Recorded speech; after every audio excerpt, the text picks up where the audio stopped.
नमस्कार, आदाब। आप देख रहे हैं न्यूज़ वेब। सोमवार को विधानसभा चुनाव के नॉमिनेशन के तीसरे दिन सिद्धार्थनगर जिला मुख्यालय पर काफ़ी गहमा-गहमी का माहौल रहा।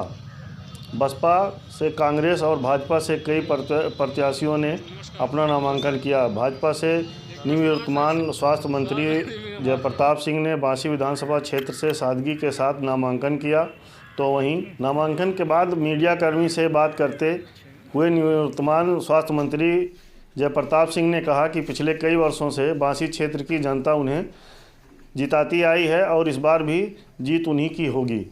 उन्होंने कहा कि अभी उनकी लड़ाई में कोई नहीं है, उनकी जीत सुनिश्चित है। जयप्रताप सिंह ने क्षेत्र के विकास को लेकर कहा कि पिछले कार्यकाल में जो काम अधूरे पड़े हैं और कुछ काम जो नए होने हैं, इस बार के कार्यकाल में उसका पूरा करना ही हमारी प्राथमिकता होगी। सदर विधानसभा क्षेत्र से सपा के पूर्व विधायक विजय पासवान, डुमरियागंज विधानसभा के सपा की प्रत्याशी सईदा खातून, कांग्रेस से बांसी विधानसभा क्षेत्र से किरण शुक्ला, इसी विधानसभा क्षेत्र से बसपा प्रत्याशी आर.एस. पांडे और इटवा विधानसभा क्षेत्र से बसपा के हरिशंकर सिंह ने अपना नामांकन किया। वहीं कपिलवस्तु विधानसभा क्षेत्र से नॉमिनेशन करने आए सपा के विजय पासवान ने इस बार प्रदेश में अखिलेश के नेतृत्व में सपा की सरकार बनने की बात कही। कहा कि इस बार क्षेत्र की जनता उनको चुनाव जिताकर विधानसभा भेजेगी। क्षेत्रीय के मुद्दों की बात करते हुए विजय पासवान ने कहा कि कपिलवस्तु विधानसभा में स्वास्थ्य, शिक्षा, सड़क सब कुछ जर्जर है। उनकी सरकार और उनके विधायक बनते ही इन क्षेत्रों में बहुत तेज़ी से काम किया जाएगा। आपने किस विधानसभा क्षेत्र से और किस पार्टी से आपने नामांकन किया, आपके प्रमुख मुद्दे क्या? आज हम समाजवादी पार्टी से कपिलवस्तु विधानसभा जो सदर सीट है 303, यहाँ से हम पर्चा दाखिला किए हैं। मुद्दे क्या होंगे आपके? मुद्दे हमारा विकास का ही होगा, क्योंकि मुद्दा 2012-17 तक हमारी सरकार थी, हमारे नेता दड़िया अखिलेश यादव मुख्यमंत्री थे उत्तर प्रदेश का, तो हम लोगों ने विकास का काम किया है, नौजवानों का साथ लेके चलने का काम किया है, हर समाज को सम्मान देने का काम किया है। ये 2017 से 22 तक योगी सरकार जो इनका एजेंडा रहा है, दलितों, गरीबों, पिछड़ों, हर समाज को इन्होंने उत्पीड़न किया है, उनका हक छीना है, संविधान खत्म करने का प्रयास किया है। हम 2022 सरकार में आते ही जो इनकी महंगाई इतना चरम पे कर दिया कि आज गरीब जो सरसों का तेल 120 रुपया किलो था 300 रुपया किलो ले रहा है, डीजल, पेट्रोल, सुई से लेके मोटरसाइकिल तक इतना महंगा कर दिया कि एक आम आदमी सोचना पड़ता उसको। उससे पहले महंगाई हम लोग कम करेंगे और विकास के काम में जो इन लोगों ने हमारा विकास रोका है सरकार बदलने के बाद में, उसको आगे बढ़ाने का काम हम लोग करेंगे। पर्चा दाखिल करने के बाद किरण शुक्ला ने से मीडिया से बात करते हुए क्या कहा, आइए देखते हैं। जी, बांसी विधानसभा 304 से है। किस पार्टी कौन सी है? जी, राष्ट्रीय कांग्रेस पार्टी। किन मुद्दों पर आप चुनाव लड़ेंगे? अब बांसी विधानसभा में देख रहे हैं, अभी मैं कल चतिया गई थी, देख लीजिए वहाँ का रोड, देख लीजिए वहाँ का सारी व्यवस्था तो दोस्त है। इतने दिन से मंत्री जी क्या किए हैं वहाँ पे। हम परिवर्तन करेंगे वहाँ पे और अच्छे से चुनाव लड़ेंगे और जीतेंगे भी। नहीं, आपके सामने एक ऐसी शख्सियत है जो 8-9 बार चुनाव, मतलब 8 बार वो चुनाव लड़ चुके हैं, एक बार हारे, उनसे 7 बार उनसे जीत लीजिए, उनसे आपका मुकाबला है, जो एक तरह से अजय दूर कहलाता है, वहाँ पे आप उनके सामने फिर आपकी क्या तैयारी? ये तो कहने की बात है कि वो क्या है, बड़ी बड़ी बातें हैं। देखिए वहाँ विकल्प कोई ना रहने की वजह से वहाँ के लोगों ने जिता दिया है, और जो हमारे बांसी विधानसभा का दुर्गति है, तो उन अब क्या बताएं, राजा साहब तो निहायत ही निंदनीय है कि अब जो भी है हम लोग लड़ रहे हैं और जीतेंगे चुनाव और विधानसभा को बेहतर करेंगे। ब्राह्मणों का कितना सहयोग आपको? बहुत ज़्यादा सहयोग मुझे मिल रहा है ब्राह्मणों का, और सारी जातियाँ हमारे साथ खुल के चल रही हैं और बहुत ज़्यादा सहयोग कर रही हैं। इटवा विधानसभा क्षेत्र से बसपा के हरिशंकर सिंह ने अपना नामांकन किया। नामांकन के बाद मीडिया कर्मियों से बात करते हुए आइए देखते हैं हरिशंकर सिंह ने मीडिया से क्या कहा। अगर आपने किस विधानसभा से, किस पार्टी से आपने नामांकन किया है, आपके प्रमुख मुद्दे क्या हैं? बहुजन समाज पार्टी से उम्मीदवारी है 305 इटवा विधानसभा। प्रमुख मुद्दे क्या होंगे जिनको लेके आते हैं? उस क्षेत्र में बहुत सारे मुद्दे, अनेक मुद्दे हैं। आदरणीय माता प्रसाद पांडे जी वहाँ से 6 बार विधायक, मंत्री और विधानसभा अध्यक्ष भी रहने का अवसर उनको प्राप्त हुआ, लेकिन क्षेत्र की स्थिति बदहाल है। आप हमारे पूरे विधानसभा क्षेत्र के किसी कोने में चले जाएंगे, पूरब से पश्चिम, उत्तर से दक्षिण, तो सारे सड़कों की हाल जर्जर है। वर्तमान में बेसिक शिक्षा मंत्री जी आदरणीय श्री सतीश चंद्र जी विधायक हैं।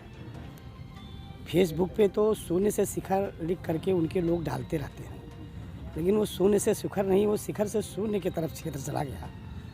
और पूरे 5 साल के अंदर मतलब महंगाई की मार जनता झेल रही है। गरीबों के साथ किस तरह का उत्पीड़न स्वयं मंत्री जी ने अपने गांव सनिचरा में किया है चकबंदी के माध्यम से। 2 बार उस गांव को, एक बार जब इनका चक मतलब सड़क पे नहीं आ पाया, गरीबों का खेत नहीं ले पाए, तो फिर ये मतलब दोबारा उसको क्वेश कराए, दोबारा उसकी मालिया लगवा करके पूरे सड़क की किनारे की ज़मीन इन्होंने हथिया लिया, जिसमें एक विद्यालय बना था उसको ध्वस्तीकरण कराया।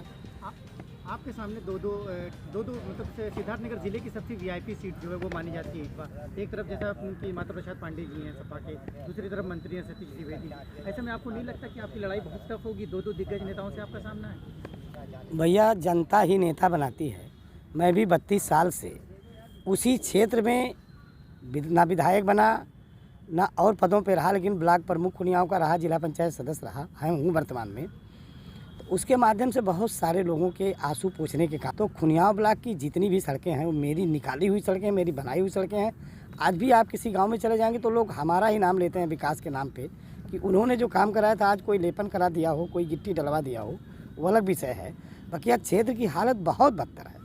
मीडिया से बात करते हुए राजा जयप्रताप सिंह ने कहा, वहीं राजा जयप्रताप सिंह के महल से 1 किलोमीटर दूर जनिया जोत में सड़क नहीं होने के कारण लोगों के वोट का बहिष्कार के सवाल पर कहा कि रोड तो कई बार बनती है और कई बार सामान्य मरम्मत में आ भी गया है। लगभग 3 साल और 4 साल पर पूरा रोड बनाई जाती है, फिर दोबारा ख़राब हो जाती है। ऐसे में हमारे सभी रोड्स हैं जो बनते हैं फिर ख़राब हो जाते हैं, उनके मरम्मत की एक समय सीमा होती है, उसी हिसाब से उनका पुनः निर्माण होता है और वह समय साथ बन जाएगी। ऐसा कोई बात नहीं है, सभी बन जाएंगे और सभी को बनाया जाएगा।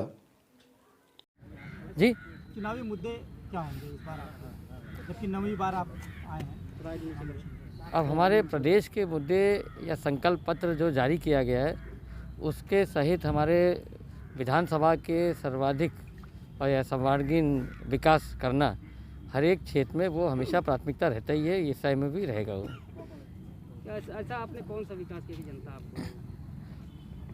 अब जितने भी प्रदेश के कार्यक्रम होते हैं, योजनाएं होते हैं, वो नीचे तक लागू होना, हर एक परिवार को वो सुविधा देना जो भारतीय जनता पार्टी ने संकल्प किया है और उनका जीवन स्तर बढ़ाना, ये सबसे बड़ी चीज़ है। उसके साथ में जो मूलभूत सुविधाएं, चाहे वो सड़कों का हो, चाहे चिकित्सालयों का हो, चाहे शिक्षा से जुड़े हो, इन सब चीज़ का साथ साथ में विकास करना, ये हम लोग लगातार करते आ रहे हैं। इससे लड़ाई मान रहे हैं अपनी आप? अब इस समय तो क्योंकि पर्चा मैंने आज दाखिल किया तो अभी कोई दिख ही नहीं रहा है, सामने कोई आ ही नहीं रहा है, तो कुछ पता तो चले कि कौन आ रहा है।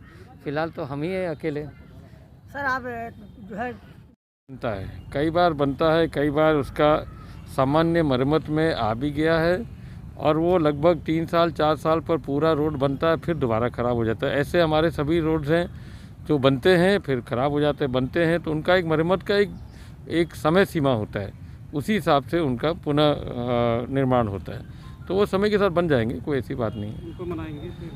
हाँ, सब बना देंगे, सबको बनाया जाएगा, बिल्कुल बनाया जाएगा। वोट के लिए सबको बनाया जाता है।